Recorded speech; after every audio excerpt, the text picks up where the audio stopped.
மரணப்படுக்கையில் தங்கை கண்ணீருடன் கண்ணதாசன் எழுதிய பாடல். நண்பர்களே, நாம் போடக்கூடிய வீடியோக்கள் உங்களுக்கு பிடித்திருந்தால் லைக் அண்ட் சப்ஸ்கிரைப் பண்ணுங்க. மரணப்படுக்கையில் தங்கை. கலங்கி நின்ற கவிஞர், தமிழ் சினிமாவையே உலுக்கிய அந்த ஒரு பாடல்.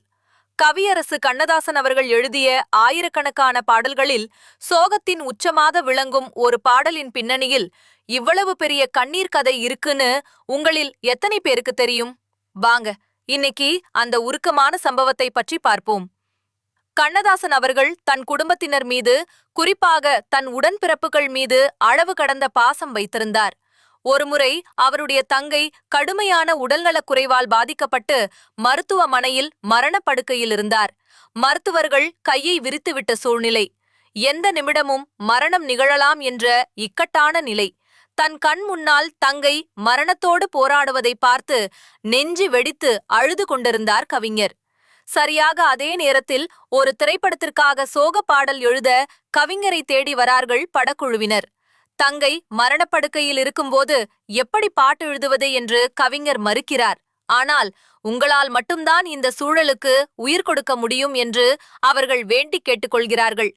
வேறு வழியின்றி மருத்துவமனையின் ஒரு அறையில் அமர்ந்து தன் தங்கையின் முகத்தையே நினைத்து கண்ணீரோடு பேனாவை எடுக்கிறார் கண்ணதாசன்.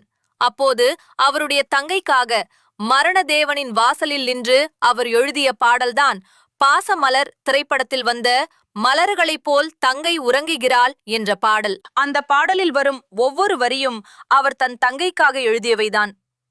அண்ணன் காட்டிய வழியம்மா, இதில் ஏதும் இல்லை பழியம்மா என்று உருகியிருப்பார்.